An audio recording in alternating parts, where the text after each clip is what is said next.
আজকের গল্প গি দে মপাসাঁর দ্য নেকলেস অবলম্বনে হীরের হার। মপাসাঁ ছিলেন একজন ফরাসি সাহিত্যিক। 1850 সালের 5ই আগস্ট তিনি ফ্রান্সে জন্মগ্রহণ করেন।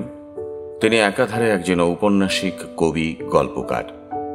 তাকে ছোট গল্পের প্রবাদ পুরুষ বলা হয়।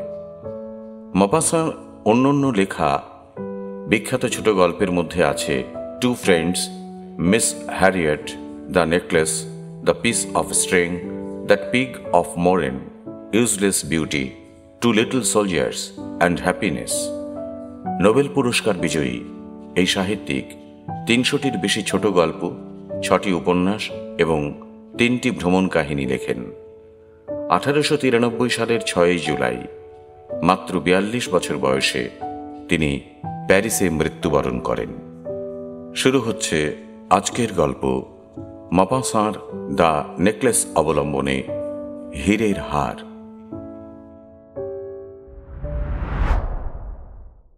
Smoking and alcohol consumption is injurious to health.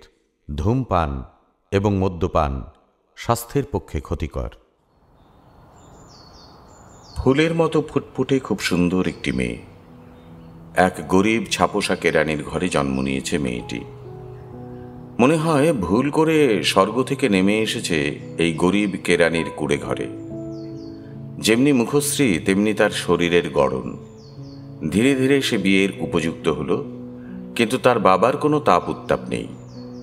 তার বিয়ে নিয়ে তার বাবার বাড়তি কোনো আবেগ, উচ্ছ্বাস বা প্রত্যাশা ছিল না। আর থাকবেই বা কি করে? বিয়েতে যৌতুক দেবার মতো সামর্থ্যই তার ছিল না।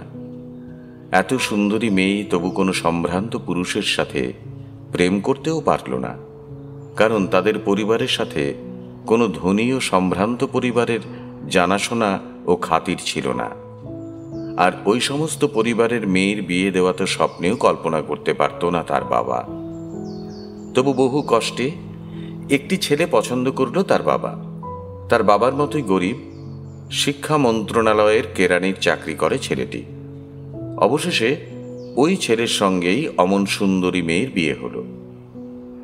মেয়েটি বিয়ের আগে যেমন সাদামাটা পোশাক পরিচ্ছদ পরত, বিয়ের পরও তার কোনো পরিবর্তন হয়নি।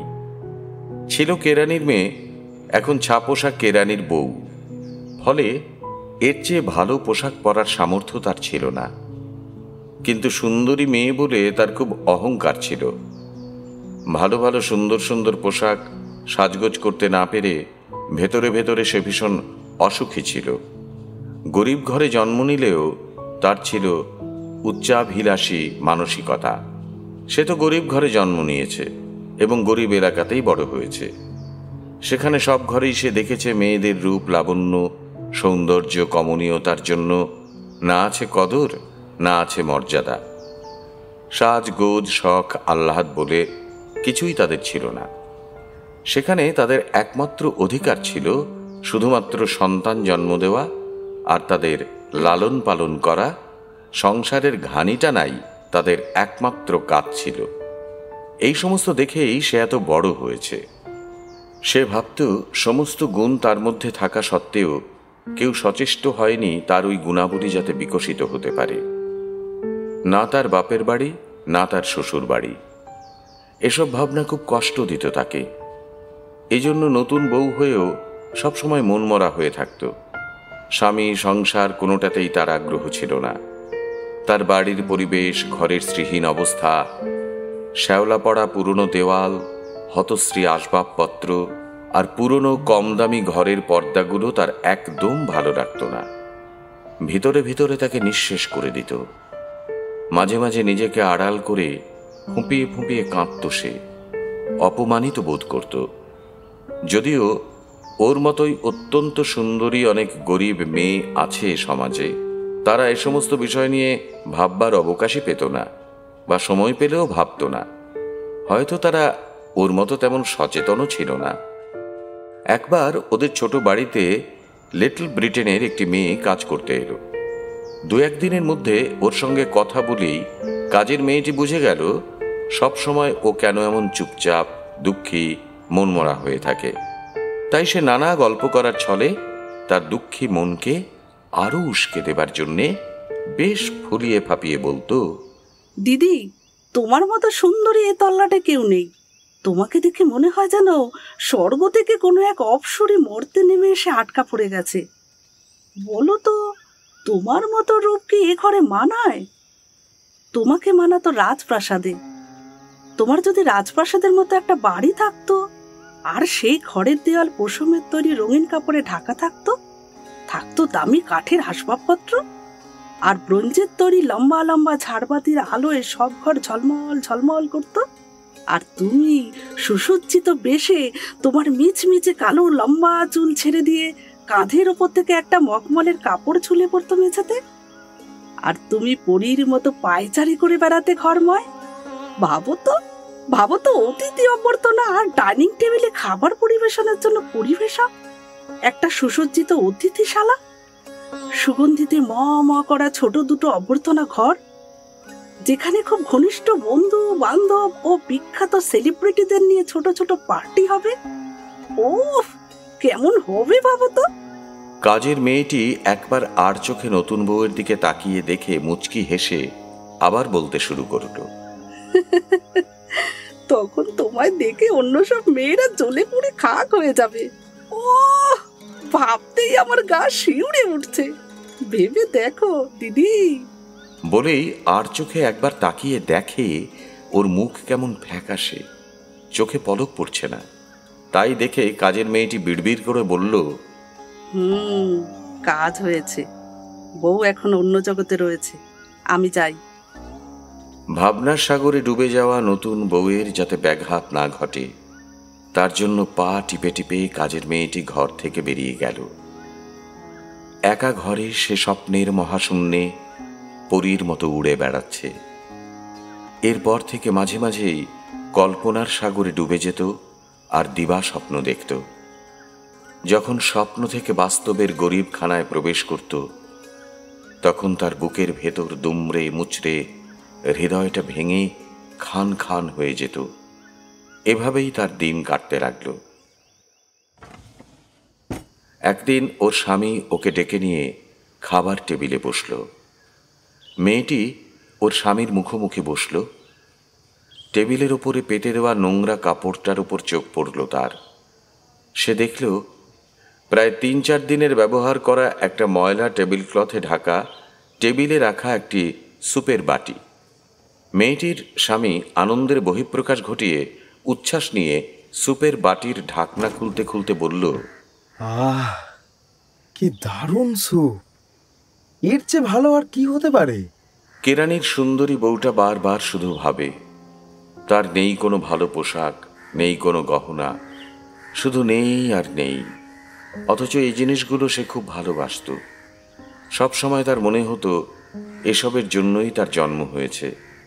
সে চাইতো খুব ধনী হতে, ঈর্ষার পাত্রী হতে, অন্যের কাছে খুব আকাঙ্ক্ষিত হতে। এগুলো ছিল তার কাছে সুখী হওয়ার প্রধান উপাদান। একদিন একা একা বসে উদাস হয়ে ভাবছে, হঠাৎ তার শৈশবের কথা মনে পড়ল। সেই বান্ধবী ছিল ধনী ও অভিজাত বংশের। কোনো অনুষ্ঠানে বন্ধুটি নিমন্ত্রণ করলে নানা অজুহাতে সে এড়িয়ে যাবার চেষ্টা করত। নিরুপায় হয়ে যদি কোনোদিন ওদের বাড়িতে যেতেই হতো, তবে সেখানে গিয়ে সব কিছু দেখে ঈর্ষায় দগ্ধ হতো। প্রচণ্ড দুঃখে, অনুতাপে, হতাশা আর নিদারুণ যন্ত্রণায় বাড়ি ফিরে বালিশে মুখ লুকিয়ে ফুঁপিয়ে ফুঁপিয়ে কেঁদে চোখ মুখ ফুলিয়ে ফেলত।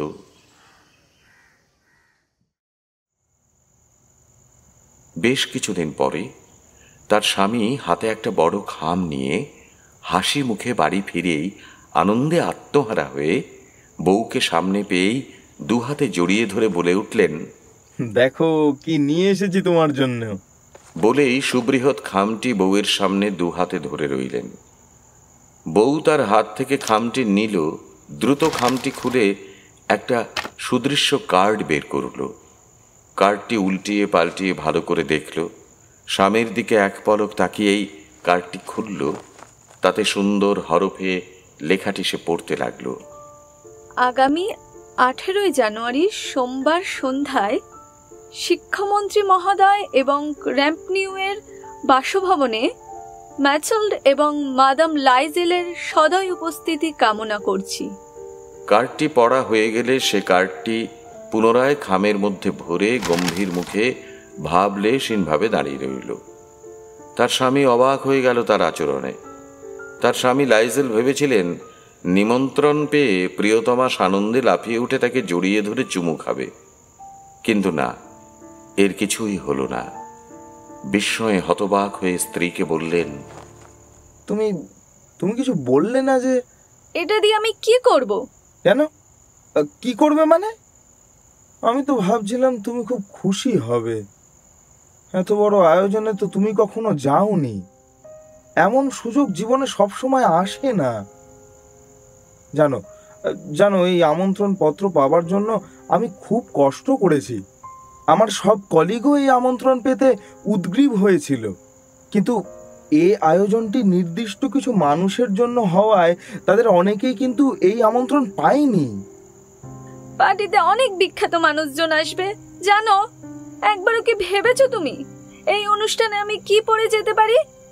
তোমার তো দেখছি এই বিষয়ে কোনো ভাবনাই নেই। কেন? যে পোশাকটি পরে তুমি থিয়েটারে যাও, আমার কাছে ওই পোশাকটি কিন্তু দারুণ লাগে। কান্না থামানোর জন্য লাইজেল এ কথাগুলো বলল ঠিকই, কিন্তু কান্না থামে না বউয়ের। প্রিয়তমা বউকে এভাবে কাঁদতে দেখে বোকা হয়ে গেল তার স্বামী। অথচ এমন যে হবে সে ভাবতেই পারেনি। এখন নিজেকে একজন অসহায় আর বোকা মানুষ মনে হচ্ছিল তার। বউকে কি বলবে বা এমন পরিস্থিতি কিভাবে সামলাতে হয় জানা নেই তার। বউয়ের গোল গোল চোখের বড় বড় দুফোঁটা চোখের জল কোনা ভেদ করে মসৃণ গাল বেয়ে গড়িয়ে পড়তে লাগল। বউয়ের চিবুক ধরে মুখ খানিকটা তুলে চোখের জল মুছিয়ে আদর করে বলল, বউ, কি হয়েছে তোমার? হয়েছেটা কি? না, কিছুই হয়নি আমার। আমার তো সেরকম পোশাক নেই, তাই পার্টিতে যাব না। তুমি বরং আমন্ত্রণ পত্রটি তোমার কোনো বন্ধুকে দিয়ে দাও, যার বউ সাজলে আমার চেয়ে অনেক সুন্দরী দেখায়। আচ্ছা ম্যাথু, একটা মানানসই পোশাকের দাম কত হতে পারে যেটা তুমি অন্য কোনো অনুষ্ঠানেও পড়তে পারবে? একেবারে কম দামি নয়, বলতে পারো মাঝারি মানের। আমি ঠিক জানি না, তবে মনে হয় 400 ফ্রা হবে। টাকার পরিমাণ শুনে স্বামী লাইজেলের মুখটা কিছুটা মলিন হয়ে গেল। এই পরিমাণ ফ্রাঁ তার কাছে আছে, তবে সে টাকাগুলো জমিয়েছিল একটি বন্দুক কেনার জন্য। ইচ্ছে ছিল সামনের গ্রীষ্মে বন্ধুদের নিয়ে ন্যান্থের মরুভূমিতে শিকারে যাবে। প্রতি রবিবারে বন্ধুরা মিলে সেখানে লার্ক পাখি শিকার করবে। কিন্তু বউয়ের কান্না ভেজা করুণ মুখে হাসি ফোটানোর চেষ্টায় নিজের শখকে মাটি চাপা দিয়ে ম্যাথুয়াকে বলল, ঠিক আছে ঠিক আছে, আমি তোমাকে 400 ফ্রাঁ দেব, তবে এই টাকার মধ্যেই তোমাকে খুব সুন্দর একটি পোশাক কিনতে হবে। পার্টির তারিখ যত কাছে আসতে লাগলো তার বউকে আরো বিষণ্ণ, অস্থির ও উদ্বিগ্ন লাগছিল। অথচ তার পোশাক ও অন্যান্য প্রয়োজনীয় জিনিস সবই কিনে দিয়েছিল। বিষয়টি তার স্বামীর ভালো লাগছিল না। সে এতগুলো টাকা খরচ করেছে তার প্রিয়তমার মুখে একটু হাসি দেখার জন্য। আর থাকতে না পেরে ওই দিন সন্ধেবেলা লাইজেল জিজ্ঞাসা করল, তোমার কি হয়েছে একটু খুলে বলো তো? কয়েকদিন থেকে তোমাকে কেমন যেন লাগছে, গুম হয়ে আছো, আমার সঙ্গে ভালো করে কথা বলছো না। আমার আবার অবস্থা, আমার কিছু ভালো লাগছে না। 3 দিন পরে পার্টি, মন্ত্রীর বাড়িতে বলে কথা। ওখানে কত বড় বড় সেলিব্রিটিরা আসবে, অথচ পরার মতো কোনো অলংকার আমার নেই। গলায় পরার জন্য নেই কোনো হার। ওইভাবে পার্টিতে গেলে আমার দিকে কেউ তাকাবে না, কেউ কথা বলবে ভেবেছো? তারা ভাববে কোথার থেকে কোন ভিখিরি উদয় হয়েছে। তার চেয়ে আমার পার্টিতে না যাওয়াই বরং ভালো। তুমিই যাও। এখন তো শীতকাল, এই সময়টাতে সুগন্ধি ফুলের তৈরি খুব সুন্দর গয়না কিনতে পাওয়া যায়। তোমাকে যা মানাবে না, দারুণ লাগবে তোমাকে। সঙ্গে সঙ্গে কয়েকটি গোলাপ কিনে চুলের খোপায় দিয়ে দিও। ও দারুণ! এত সুন্দর করে তাকে বোঝানোর চেষ্টা করল তার স্বামী, কিন্তু তাকে খুশি করা গেল না। বউয়ের এই অনড় অবস্থা দেখে তার খুব কান্না পেল। ভাবল, নিজের স্বামীর অবস্থাটা ভেবে দেখবে না। চোখের জল লুকিয়ে ধরা গলায় একটু চাপা চিৎকার করেই বলল, তোমার মতো বউ আর কারো দেখিনি, স্বামীর দিকটা একটু দেখবে না? যাও না, যাও। তোমার ওই বান্ধবী, কি যেন নাম, হ্যাঁ মনে পড়েছে, মিস ফরেস্ট্রিয়া, তার সাথে দেখা করে কিছু গয়না ধার করে নিয়ে আসো না। তোমার সাথে তো দারুণ সম্পর্ক, গলায় গলায় ভাব। ধার চাইলে তোমাকে ফিরিয়ে দেবে না, আমি নিশ্চিত। হ্যাঁ, তুমি তো ঠিক বলেছ। আমি তো আমার বান্ধবীর কথা একবারও ভেবে দেখিনি। এক মুহূর্ত দেরি না করে পরের দিনই বান্ধবীর সাথে দেখা করল। ভনিতা না করে বান্ধবীর কাছে গয়না ধার চাইল। ফরেস্টিয়ারও আনন্দের সঙ্গে তার বান্ধবীকে নিয়ে ড্রেসিং টেবিলের সামনে গেল। তারপর ফরেস্টিয়ার আলমারি থেকে একটা গয়নার বাক্স বের করে বান্ধবীর হাতে দিয়ে বলল, এর মধ্যে থেকে তোমার যে গয়নাটা পছন্দ সেটা বেছে নাও। অত গয়না হাতের কাছে পেয়ে সে কি করবে ভেবে উঠতে একটু সময় নিল। তারপর প্রথমে কিছু ব্রেসলেট দেখল, এরপর একটা মুক্তোর হার, সবশেষে একটি নিপুণ কারুকাজে সমৃদ্ধ রত্নখচিত একটি মঙ্গলসূত্র দেখল। এক একটা গয়না পরে আয়নার সামনে গিয়ে ঘুরে ফিরে দেখতে লাগল। বুঝে উঠতে পারছিল না এর মধ্যে কোনটা তার পোশাকের সঙ্গে মানানসই হবে, আর কোনটা তাকে আরো বেশি সুন্দর লাগছে। সে গয়নাগুলো বাক্সের মধ্যে রাখতে রাখতে বান্ধবী ফরেস্টিয়ারকে জিজ্ঞাসা করল, শোনো না, এই গয়নাগুলো ছাড়া আর গয়না নেই? আমাকে একটা গয়না বেছে দেবে যেটা আমাকে বেশি ভালো লাগবে? আছে তো, তুমি নিজেই বেছে নাও না। তোমার সবচেয়ে বেশি পছন্দ যেটা সেটা নাও। তোমার মতো সুন্দরী যেটা পরবে সেটাতেই তোমাকে পরীর মতো সুন্দরী লাগবে। এই হারটা কি আমায় ধার দিতে পারবে? শুধু এটা হলেই আমার চলবে। হ্যাঁ, নিশ্চয়ই। বান্ধবীর সম্মতি পেয়ে তার খুশি আর ধরে রাখা দায়। খুশিতে আটখানা হয়ে বান্ধবীকে সজোরে আলিঙ্গন করল। বলা চলে এক প্রকার নাচতে নাচতে গয়নাটি নিয়ে বাড়ি ফিরল। পার্টির দিনে সে যখন সেজেগুজে উপস্থিত হলো, তখন উপস্থিত সবাই ওর দিকে এক দৃষ্টে চেয়ে রইল। তার সরব উপস্থিতি মেয়েদের মধ্যে তাকে সবচেয়ে সুন্দরী, রুচিশীল, মার্জিত ও হাসি খুশি দেখাচ্ছিল। সুদর্শন পুরুষরা অপরক দৃষ্টিতে তার দিকে চেয়ে রইল। কাছে এসে নাম জানতে চাইল, পরিচিত হতে আগ্রহ দেখালো। মন্ত্রী পরিষদের সবাই তার সাথে নাচতে চাইলেন। মন্ত্রীও তাকে চোখে চোখে রাখলেন। তাকে নিয়ে সবার মধ্যে এত আগ্রহ দেখে সে খুশিতে আত্মহারা হয়ে সারা রাত নাচল, মনের স্বাদ পূর্ণ করল। আজ কোনো কিছুর জন্য তার কোনো অপূর্ণতা নেই। এই আনন্দ তার স্বামীকে বলে বোঝাতে পারবে না। আনুমানিক ভোর 4টের সময় সে পার্টি থেকে ফিরল। ফিরে দেখল তার স্বামী আরো 3 জনের সাথে ঝিমুচ্ছে, যাদের বউয়েরাও তার সাথে পার্টিতে আনন্দ ফুর্তিতে নেচেছিল। তাদের স্বামীরা ছোট্ট একটা পরিত্যক্ত রুমে মাঝরাত পর্যন্ত ঢুলু ঢুলু চোখে অপেক্ষা করে ঘুমিয়ে পড়েছিলেন। বউকে দেখে চোখ কচলাতে কচলাতে উঠে বাড়ি ফেরার জন্য আনা পোশাক সে তার বউয়ের কাঁধের দিকে ছুঁড়ে দিল। বড়ই সাদাসিধে পোশাক এটি, যা নাচের পোশাকের সাথে বড়ই বেমানান। সে এ ব্যাপারে খুবই সচেতন, এজন্য তাড়াতাড়ি বাড়ি ফেরার জন্য ব্যস্ত হয়ে উঠলেন। পাছে ভোরের আলোয় দামি পোশাক পরা মহিলারা তা দেখে ফেলেন। তার স্বামী বলরুম থেকে বেরিয়ে এসে বউকে বললেন, একটু অপেক্ষা করো, আমি ক্যাব ডাকছি। এছাড়া খোলা জায়গায় দাঁড়ালে তোমার ঠান্ডা লেগে যেতে পারে। শীতের রাত, এজন্য দুজনেই ঠান্ডায় কাঁপছিল। অনেকটা হতাশাগ্রস্ত হয়ে তারা যখন হাঁটছিল, তখন কাকতালীয়ভাবে জাহাজ ঘাটে একটি নৈশ বাসের দেখা পেল।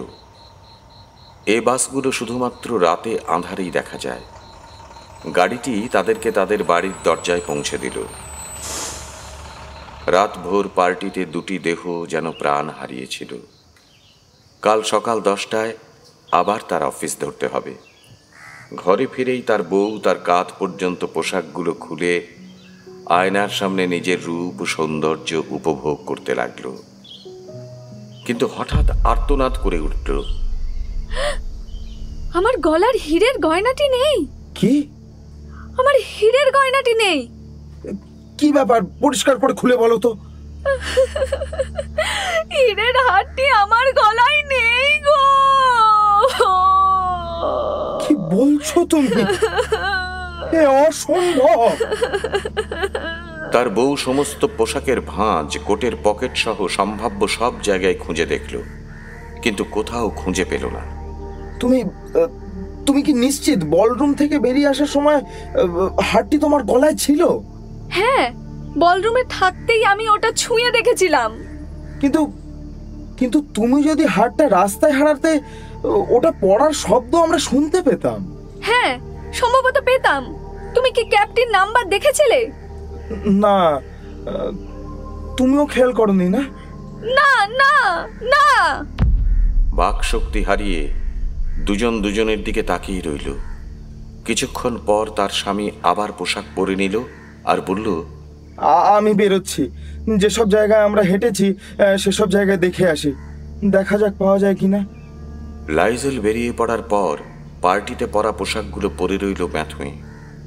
টেনশনে আর হতাশায় বিছানায় যাওয়ার শক্তিটুকুও অবশিষ্ট ছিল না তার।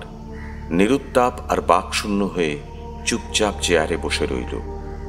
সব জায়গায় তন্ন তন্ন করে খোঁজাখুঁজির পরও না পেয়ে বিষণ্ণ মনে লাইজেল সকাল 7টায় ফিরল।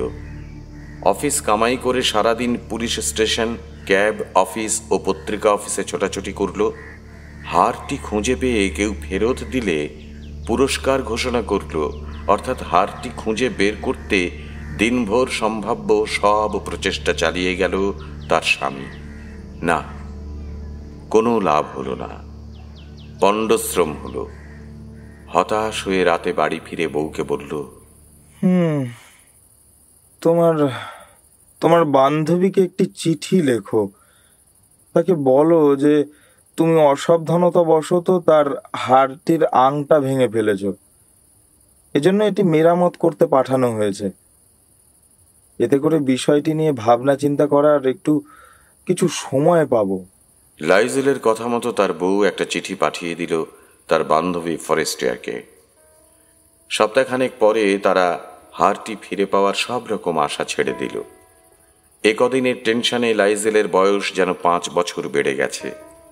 তাদের একটাই চিন্তা, কিভাবে হারটি ফেরত দেওয়া যায়। পরদিন তারা হারটির বাক্সের ভেতরে লেখা জুয়েলারি দোকানের ঠিকানায় গেল। তারা দোকানিকে হারটির পুঙ্খানুপুঙ্খ বর্ণনা দিল এবং বানিয়ে দিতে হারটির মূল্য কত হতে পারে, কতদিনে বানিয়ে দিতে পারবে তা নিয়ে দোকানির সাথে আলোচনা করল। সব শুনে দোকানে জানিয়ে দিল, এরকম হার তারা বিক্রি করে না, তারা বড়জোর এরকম হারের একটা আংটা সরবরাহ করতে পারে। এভাবে তারা একটার পর একটা গয়নার দোকানে গেল, হারিয়ে যাওয়া হারটির মতো হার খুঁজতে লাগলো। তাদের দেখার স্মৃতি থেকে বর্ণনা দিয়ে তারা বিভিন্ন দোকানের পরামর্শ চাইল। তীব্র অনুতাপ আর মনোকষ্টে তখন দুজনকেই অসুস্থ আর অসহায় লাগছিল। অনেক খোঁজাখুঁজির পর বহু কষ্টে একটি দোকানে তারা অবিকল আকৃতির হার খুঁজে পেল। দাম জিজ্ঞাসা করে জানতে পারল হারটির মূল্য 40,000 ফ্রাঁ। অনেক দামাদামি করার পর দোকানি তা 36,000 ফ্রাঁতে বিক্রি করতে রাজি হল। তারা দোকানিকে অনুরোধ করল আগামী 3 দিন যাতে তিনি হারটি বিক্রি না করেন। এরই মধ্যে প্রয়োজনীয় টাকার ব্যবস্থা করে তারা হারটি কিনে নেবে। তবে দোকানিকে একটি অঙ্গীকার করালো যে যদি তারা ফেব্রুয়ারি মাসের মধ্যে হারিয়ে যাওয়া হারটি খুঁজে পান, তাহলে যেন তিনি বিক্রিত হারটি 34,000 ফ্রাঁতে ফেরত নেন। লাইজেলের কাছে 18,000 ফ্রাঁ ছিল। তার বাবা মৃত্যুর আগে তাকে এই টাকা দিয়েছিলেন। বাকি টাকার মধ্যে একজনের কাছ থেকে ধার করল 1000 ফ্রাঁ, আরেকজনের কাছ থেকে 500 ফ্রাঁ। বাকি টাকা বাড়ির দলিল বন্ধক রেখে সুদের কারবারি ও মহাজনদের কাছ থেকে সুদে ধার নিল। সহজ কথায় হারটির জন্য সে বাকি জীবনটাই বন্ধক রাখল। সে জানে না এসব ঋণ পরিশোধ করতে সে পারবে কিনা, তারপরেও ঋণের দলিলে স্বাক্ষর করতে হলো। ভবিষ্যতে গভীর দুর্দশার আশঙ্কা নিয়ে, সমস্ত রকম শারীরিক ও মানসিক পীড়নের ঝুঁকি নিয়ে 36,000 টাকা জোগাড় করে হীরের হারটা আনতে তারা দোকানে গেল। ম্যাথুয়ে যখন গয়নার বাক্স শুদ্ধ হারটি ফরেস্টিয়ারের হাতে দিল, তখন তিনি তাকে কর্কশ কণ্ঠে শাসিয়ে বললেন, ম্যাথুয়ে, হারটি আরও আগে ফিরিয়ে দেওয়া উচিত ছিল তোমার। আমার তো এটির প্রয়োজন হতে পারত। ম্যাথুয়ে তার বান্ধবীকে খুব ভয় পাচ্ছিল। সে মনে মনে ভাবছিল তার সামনে যেন গয়নার বাক্সটি না খুলে, কারণ সে যদি টের পেয়ে যায় যে এটা তার সেই হার নয়, তাহলে সে কি ভাববে? কিছু বলবে? সে কি তাকে চোর ভাববে? না, সেরকম কিছুই হলো না। ফরেস্টিয়ার গয়নার বাক্সটি না খুলে আর কিছু না বলে ঘরের ভিতরে চলে গেল। ম্যাথুয়ে যেন হাঁফ ছেড়ে বাঁচল। সেও আর অপেক্ষা না করে বাড়ি ফিরে গেল। ঋণের দায় মেটাতে লাইজেল শোচনীয় দারিদ্র্যের মধ্যে পড়ে গেল। কঠিন জীবনের সঙ্গে পরিচিত হতে শুরু করল। মনের জোরে সব দায়িত্ব পালন করতে লাগল। এই বিশাল ঋণ অবশ্যই তাকে পরিশোধ করতে হবে। প্রথমেই বাড়ির কাজের লোক ছাড়িয়ে দিল। তাদের বাড়িটা পাল্টাতে হলো। তারা টাকা বাঁচাতে অন্য একটা বাড়ির ছাদের একটা চিলে কোঠা ভাড়া নিল। ম্যাথুয়েও যাবতীয় পরিশ্রমের কাজগুলো একাই করতে লাগলো। রান্নাঘরের বাসনকোসন ধুতে গিয়ে তার নরম আঙুল আর গোলাপি নখগুলো পাতিলের চর্বি আর হাড়ির নিচে জমে থাকা কয়লার ধোঁয়ায় কালো কালি পরিষ্কার করতে করতে অতি যত্নের আঙুল ও নখগুলো রংহীন ফ্যাকাশে হয়ে উঠল। প্রতিদিন সে বিছানার ময়লা চাদর, শার্ট, প্যান্ট আর ঘর ধোয়া মোছার ন্যাকড়া রোদে শুকোনোর জন্য তারের উপর মেলে দিত। প্রতিদিন ঘরের ডাস্টবিনে জমানো উচ্ছিষ্টগুলো ঝুড়ি ভরে নিয়ে বড় রাস্তার ধারে রাখা বড় ডাস্টবিনে ফেলে আসত। জলের বালতি, মাটির কলসি টানাটানি করতে গিয়ে হয়রান হয়ে হাঁপিয়ে উঠত। ঘন ঘন নিঃশ্বাস নিত। হতদরিদ্র মহিলাদের মতো পোশাক পরে কখনো ফল বিক্রেতা, মুদি দোকানি এবং মাংস বিক্রেতার কাছ থেকে দর কষাকষি করে অপমানিত হয়ে প্রতিদিন 1 পয়সা বাঁচানোর জন্য লড়াই করতে হতো। এভাবে পয়সা বাঁচিয়ে একে একে পরিশোধ করত প্রতি মাসের ঋণের কিস্তি। কখনো একান্ত অপারগ হলে নতুন করে ঋণ নিয়ে পরিশোধ করত পুরনো ঋণের টাকা। আর বেচারা কেরানি স্বামী প্রতিদিন অফিসের কাজ শেষ করে বাড়ি না এসে একটি দোকানে হিসাব নিকাশের কাজের চাকরি করত। সাথে প্রায় রাতেই চলত 1 পয়সা হিসেবে পাণ্ডুলিপি নকলের কাজ। এইভাবে দুজনে কঠোর পরিশ্রম করে ঋণ পরিশোধ করতে থাকল। এভাবেই কেটে গেল তাদের জীবনের মূল্যবান 10টি বছর। পরিশোধ হল সকল প্রকার ঋণ। 10 বছরের অক্লান্ত পরিশ্রমে ঋণ পরিশোধ হলো ঠিকই, কিন্তু অতিরিক্ত পরিশ্রমের জন্য ম্যাথুয়েকে এখন বয়সের তুলনায় অধিক বয়স্ক দেখায়, অনেকটা বৃদ্ধ মানুষের মতো। তাকে অন্য দরিদ্র নারীদের মতো লাগে। তার চুলগুলো এখন এলোমেলো থাকে, পোশাক পরিচ্ছদ অপরিচ্ছন্ন। যে স্কার্টগুলো সে পরে সেগুলো সব কুঁচকে গেছে। মসৃণ তুলতুলে হাত দুটি খসখসে লালচে হয়ে গেছে। সে এখন কথা বলে কর্কশ কণ্ঠে। মেঝে পরিষ্কার করার সময় অসাবধানতায় জল পুরো মেঝেতে ছলকে পড়ে। হাতে আগের মতো শক্তি নেই এখন। যখন স্বামী অফিসে থাকেন তখন হাতে কোনো কাজ না থাকলে ম্যাথুয়ে চুপচাপ জানালার পাশে বসে অনেক দিন আগের সেই সন্ধ্যার কথা ভাবে। তখন কল্পনা করতে একটি সুন্দর বলরুমের, যেটি হবে খুব সুন্দর, সবার কাছে দর্শনীয় হবে। সেই সব স্বপ্নের কথা সে মনে করে। সামান্য কিছু অথবা ছোট্ট একটা ভুল একটা জীবনকে ধ্বংস করে দিতে পারে কিংবা বাঁচিয়ে দিতে পারে। সারা সপ্তাহ পরিশ্রম করে নিজেকে চাঙ্গা করার জন্য এক রবিবার সে চ্যাম্প এলিসিতে বেড়াতে গেল। হঠাৎ খেয়াল হলো একজন মহিলা একটি শিশুকে নিয়ে হাঁটতে বেরিয়েছেন। আরেকটু কাছে আসতেই চমকে উঠল, নিজের অজান্তে মুখ ফসকে বেরিয়ে এলো, আরে এ তো ফরেস্ট্রিয়ার! কি আশ্চর্য! তাকে দেখতে ঠিক আগের মতোই লাগছে, এখনো তরুণীদের মতোই মনে হচ্ছে। আর আমি, অথচ মাঝখান থেকে আমার 10টা বছর কোথা থেকে যে চলে গেল। আমি বুড়ি হয়ে গেলাম, আর সে আগের মতোই রূপবতী, এখনো সেই আকর্ষণীয় গড়ন। সিদ্ধান্ত নিতে পারছিল না সে ফরেস্টিয়ারের সাথে কথা বলবে কিনা।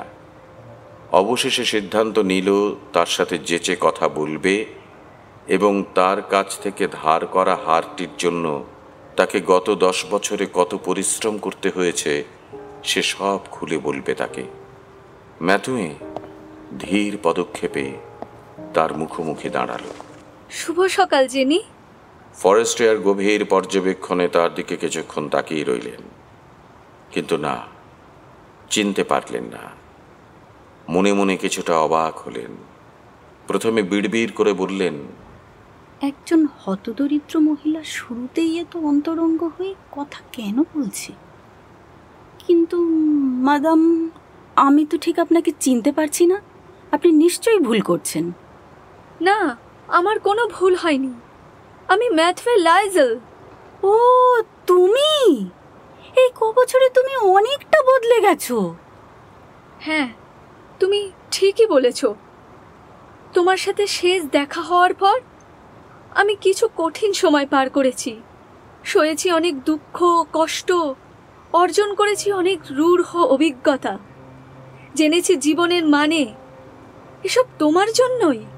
আমার জন্য? কি বলছো এসব? একটু খোলসা করে বলো তো শুনি। তোমার কি মনে আছে সেই হীরের হারের কথা? একটি বল পার্টিতে পরার জন্য আমি তোমার কাছ থেকে ধার করে নিয়েছিলাম। হ্যাঁ, তা তো নিয়েছিলে, আবার তা ফেরতও দিয়েছিলে, তাই না? ফেরত দিলেও মূল হারটি আমি হারিয়ে ফেলি। তাহলে আমাকে ফেরত দিয়েছিলে কেমন করে? আমি তোমাকে ওটার মতো অবিকল আরেকটি হীরের হার বানিয়ে দিয়েছি। গত 10 বছর ধরে পরিশ্রম করে আমরা তার মূল্য পরিশোধ করেছি। আমি বিষয়টি যত সহজে বলছি, বিষয়টি তত সহজ ছিল না আমাদের জন্য, তবুও তা পরিশোধ করে ফেলেছি। এর জন্য আমি আজ আনন্দিত। একটু থামো প্লিজ। তুমি বলছো আমার হারটি ফেরত দিতে গিয়ে তোমরা হীরের একটি হার কিনেছিলে, তাই তো? হ্যাঁ, তুমি কি হারটি খুলে দেখোনি? নতুনটা অবিকল আগেরটির মতো। ফরেস্টিয়ার আচমকা ভ্যাবাচাকা খেয়ে চমকে উঠে ম্যাথুয়ের হাত দুটি নিজের মুঠোয় নিয়ে বলে উঠলেন, ওফ ম্যাথুয়ে, আমার দেওয়া হারটি তো নকল ছিল। এর বাজার মূল্য বড় জোর 500 ফ্রা। ফরেস্টিয়ারের কথা শুনে ম্যাথুয়ে চোখ দুটি বড় বড় করে বাক শক্তি হারিয়ে একেবারে কিংকর্তব্য বিমূঢ় হয়ে দাঁড়িয়ে রইলেন। গি দে মপাসার দ্য নেকলেস অবলম্বনে হীরের হার গল্পটি এখানেই শেষ হলো। গল্পটি ভালো লাগলে লাইক, সাবস্ক্রাইব এবং শেয়ার করতে ভুলবেন না আমাদের official YouTube channel the classic pages.